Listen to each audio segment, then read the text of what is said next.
Maqaa Abbaa, Ilma, Hafuura Qulqulluu, Waaqayyo tokkotti ni amannaa. Ameen. Hordoftoota Ididiyaa YouTube biyya keessaa akkasuma biyya alaa taa'uudhaatiin kanneen karaa gola Ididiyaa YouTubeidhaa nu hordofaatii jirtan bakka lafa jirtan hundumattiyyuu nageenyi Waaqayyo isiniif haa baay'atu. Akkam jirtu?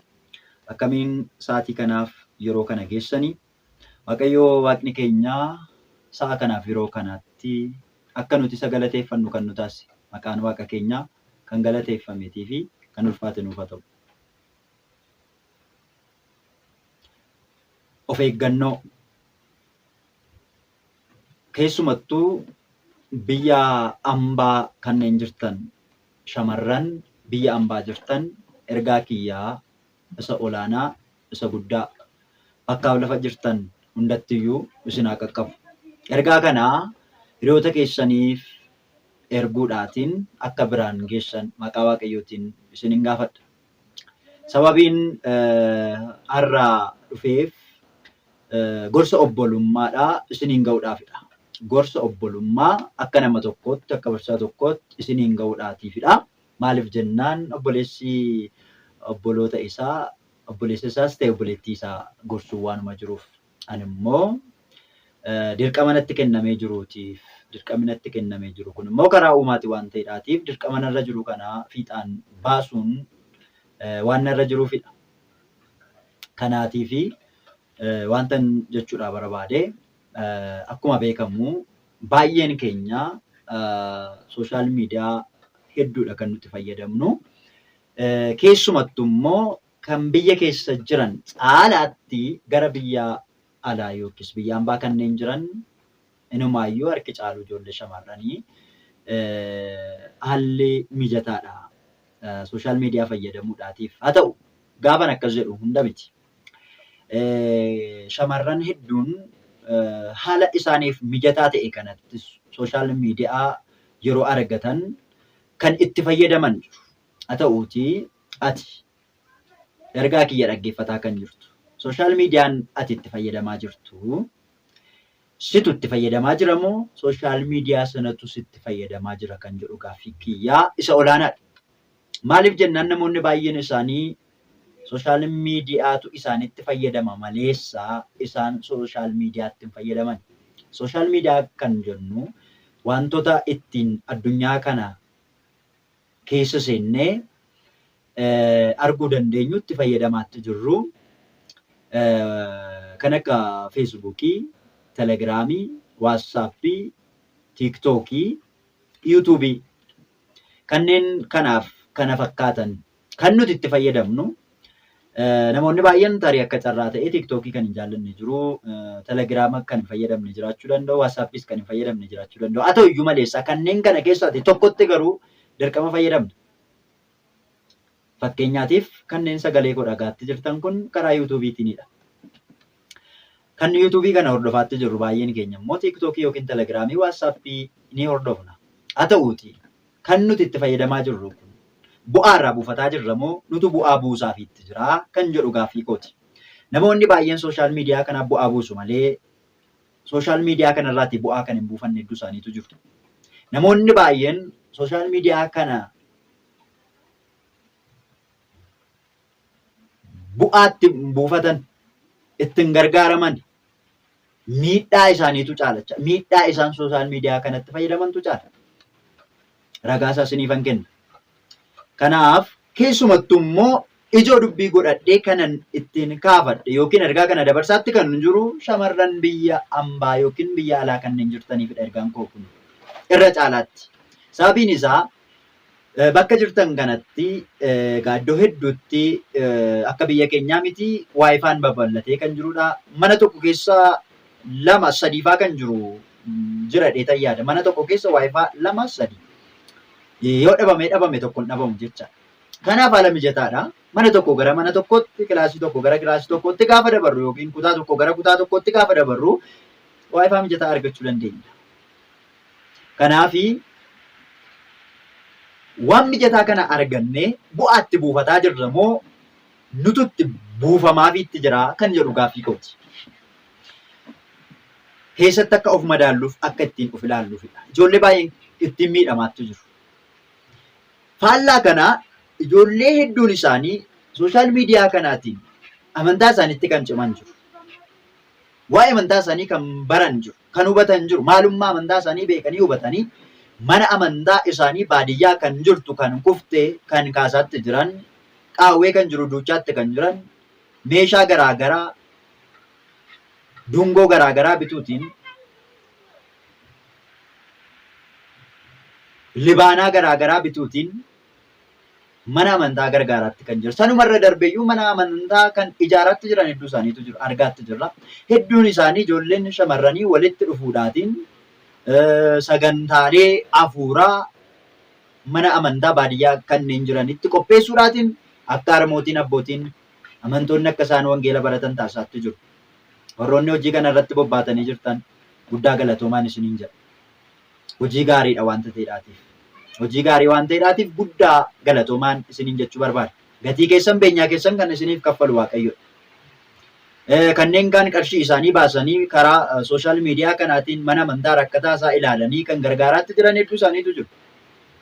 Kanaatiif namoonni baay'een immoo faallaa kanaa kanan isinii kaasu faallaa kanaa mee gidduutti viidiyoo kanaa isiniin affeeraatii daawwadhaatii walitti deebina. Viidiyoo kana ilaaltanii waa tokko irraa xiinxaltuu ni hubattu jedhee tayyaadha.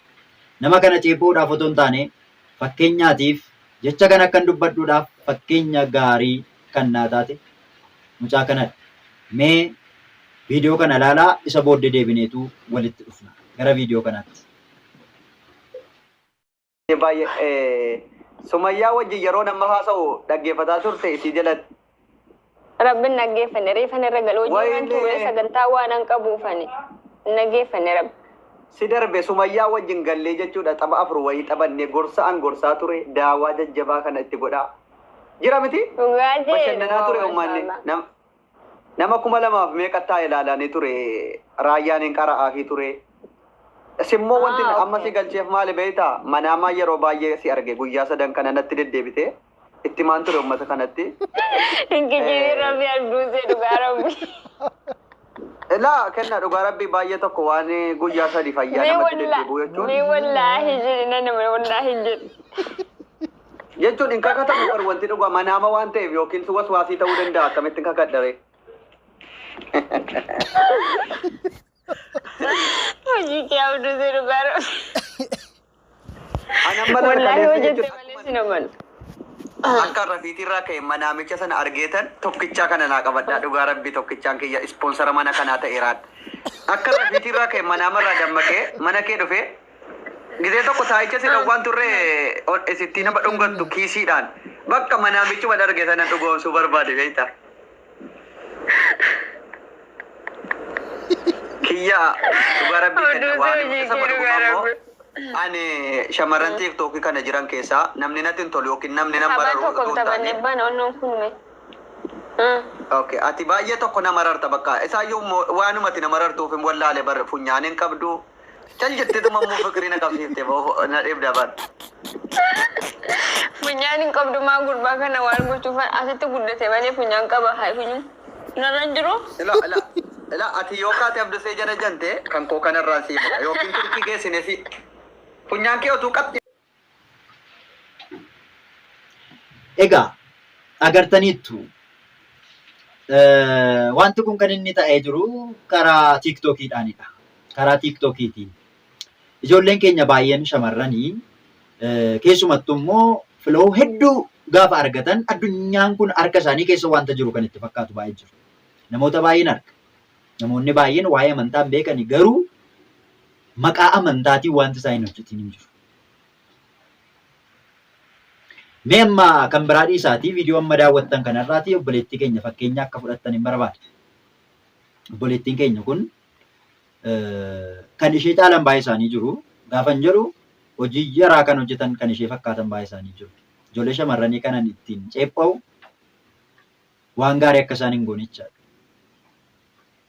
Naxalaa uffatanii fayyadamuun gaariidha. Sooshaal miidiyaa gaafa fayyadamnu wantoota viidiyoo wantoota garaagaraa gaafa fayyadamnu gaariidha. Haa ta'u iyyuutii Gaafa fayyadamnu garuu maaliif of qabuu dadhabna? Maaliif of hin qabnu? Maaliif kaayyoon nuti sooshaal miidiyaa kanatti wanti nuti baaneef maaliifidha? Maal barbaacha baane? Viidiyoodhaan wanta tokko tiiktookii ta'u karaa biraatiin kallattii tamsaasa laayiviidhaan gaafa waa tokko dabarsuu barbaadaaf seennu kaayyoon kiyya maalidhaa jennee jalqaba kaayyoo keenya baruun barbaachisaadha. Akkamittiin naxalaa yookiis balee mana amantaa keenyaa uffannee ofitti marree kiristaana fakkaachuudhaan ortodoksii fakkaachuudhaatiin sooshaal miidiyaatti baanee dhimmi nuti shamarran dhiiraa wajjiniin dhiirri shamarraniidhaa wajjiniin haala hin barbaachisne kan odeessaniif maaliifidha? Waan maal ta'eedhaaf sooshaal miidiyaatti bahame naxalaa uffatamee sooshaal miidiyaatti maal hojii bahame? Dhiirri tokko immoo toora sanarra seenee isayyuu amantaa biraa kan hordofu yookiin musliima ta'uu danda'a yookiin pirootestaantii ta'uu danda'a. Sooshaal miidiyaa irra nuti fayyadamnu sanarra seenee jechoota hin barbaachisne maaliif nuun jedhu? Yoo fedhii kanaa qabaanne shamarran dhiira arguu yoo barbaadda dhiiraa wajjin walitti dhufuudhaati. Fedhiin keessan kaayyoon keessan kan biraadha yoo ta'e danda'ama namni isin daangessu hin jiru. Dhimma barbaaddaniif kaayyoo qabaattaniif qabattanii sooshaal miidiyaatti bahuu dandeessu. Gaafan akkasiin hin jiru ijoollee shamarranii baay'een isaanii jiru. Dhiiraa wajjiniin qoosaa hin malle qoosaa kan oolan. Waan gaarii itti fakkaate taphatti fakkaate sooshaal miidiyaatti laayivii yoo dabarsuu baanne yoo dabarsina yoo taphachuu baanne danda'ama taphachuun. Garuu kiristaanni tokko yeroo taphatuuf akkamitti akka taphatu maal akka taphatus adda baafatee beekuun barbaachisaadha. Hanga kana hin taanetti garuu amantaadhaan da'atanii fakkeenyaatiif uffata mana amantaa ortodoksii tawaahidoo uffadheetan jira akkuma isin argaatti jirtan. Uffata kana uffadheen jira. Uffata kana uffadhee laayivii gaafan seenee jedhu shamarree tokko wajjiniin waa'ee jaalalaa, waa'ee walitti dhufeenyaa, fedhii foonii asirraan dabarsuun narra hin jiraatu. Waliin haasa'uun narra hin jiraatu jecha. Kabaja amantaa kiyyaa eeggachuun narra jiraata. Yoommoo dhimma amantaa kootii hin qabu ta'e immoo dhimma kan biraatiin kaayyoo kan biraatiin bahuun narra jiraata jecha. Kanaafiyyuu uffata mana amantaa ortodoksii tawaahidoo uffattanii tiiktookii irraan keessumattuu immoo karaa tiiktookii kanaatiin waan jirudha wanti kun. Naxalaa ofitti maranii achi as bahu ortodoksii fakkaatu kan isaan wajjin haasa'an yookiin musliima yookiin pirootestaantii dhimma amantaa miti. Dhimma amantaa hin haasoftu taatee jennaan baasa ofirraati balee hin fakkeessin dudduuba kee siilii keessee dhimma foonii keetii hin odeessin dhimma sagaagalummaa hin odeessina. Dhimma ejjummaa hin haasa'ina. Gaafan akkasiin hin jedhu dirqama kana isinitti kennaatti hin jiru. Ni dandeessu waan barbaaddan haasa'uudhaaf mirga guutuu qabdu. Garuu naxalaa uffattanii waan hin taaneef dubbachuun barbaachisaa miti. Sammuun keessan isin ceepha'uu qabdu. Dhiirri tokko akkamittiin viidiyoo amma ilaaltan irraati anuu maaloo kana jaalladhee maaloo ta'eetan jedha mucaan inni dhiiraa sun. Yoo tarii sagalee kana si bira ga'ee jiraate atis inni dhiiraa isheen shamarraniis na of galchi. Wanta jiru dubbataatti jira waan ta'eedhaatiif dhugaan jiru kanuma. Karaa keessaa walaasofsisuu hin danda'amu. Jaallachuu dandeessa isheenis jaallachuu dandeessa. So dhiirri tokko dhufee naxalaa uffattee teessi dhiirri tokko kanaan booda laayivii achirraatiin walitti dhufanii waan wal seesisanii waa'ee jaalalaa haasa'u maal waan barbaachisaa natti hin fakkaatu. Nama yaadu tokkorraati nama xiinxalu tokkorraati kun hin eegamu. Kanaaf maal jechuun barbaade irraa keessaan sooshaal miidiyaatti gaafa fayyadamtan of eeggannoo godhachuun barbaachisaadha. Ijoolleen biyya keessa kan jiranii waayifaa kana baay'een argatanii waayifaa baay'een hin argatan. Waayifaa dhumallee yoo argatan iyyuu immoo inni bakka qabaa yoo argatan iyyuu yeroodhaaf dafanii waa tokkotti fayyadamuudha malee haga kana yeroo tokko humnaa ol qabaachuun keenya waa tokko harka keenya keessa jiraachuun keenya akka itti fayyadamnu wallaaluun baay'ee ulfaataadha. Amma utuu biyya keessa jirtu taataniiti maatii keessan bira utuu jirtu taataniiti akkaataa kanaan sooshaal miidiyaan fayyadamtan. Tokkoffaa yeroo isaan qabdan lammaffaa immoo namni waa'ee Afrikatti qabate hojii akkasii hojjetu TikTok irratti bahee hojjetu hin hojjettan jedhee tayyaadha. Amma garuu waayifaan mana keessa jira.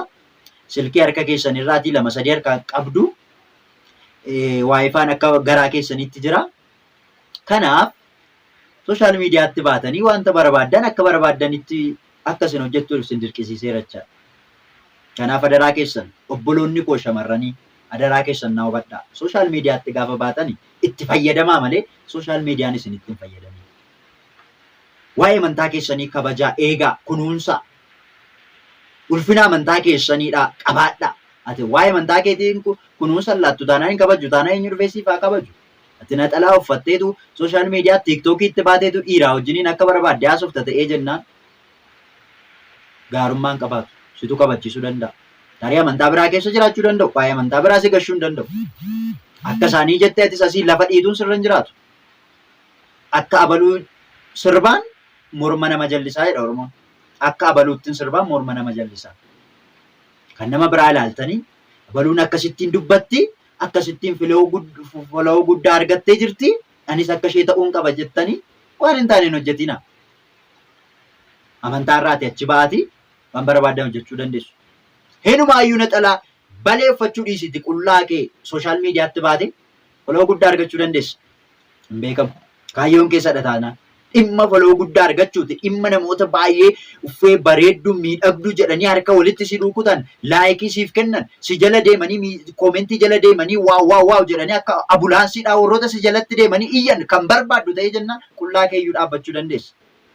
Maaliif jennaan waanuma argamaatti jirudha.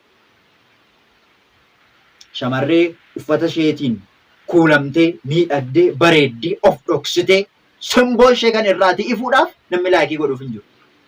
Kan qullaan ishee mul'atu yookiin sarbaan ishee yookiin guntuutee harmi ishee kan mul'atu rifeensi ishee kan argamu yoo ta'e garuu kan koomentii jalaatii barreessuuf waaw kan jedhu akka ambulaansiidhaa jalaa kan iyyaa oolu dhiira akkasii baay'atee jira. Kanaafiyyuu wantoota akkasii kun gaarummaa sitti fakkaatee mul'ateera jennaan kan kana caalutti iyyuu dhiira gammachiisuu dandeessa bara. Kun immoo fedhii foonii ta'uusaa beekuu hubachuun sirra jiraata. Kanaafiyyuu ati nama of qabe ta'e nama of qabe nama of kunuunsu ta'uutu sirra jiraata. Obboloonni koo biyya ambaa yookiin biyya shamarranii dhimma hojiidhaaf baatanii jirtan haalli kan isinii mijatee jiru. Sooshaal miidiyaa kanatti fayyadamaa maleessaa sooshaal miidiyaan isinitti hin fayyadamin. Keessumattuu iyyuu immoo amantaa keessan kabajaa. Amantaa keessan ulfina kennaa.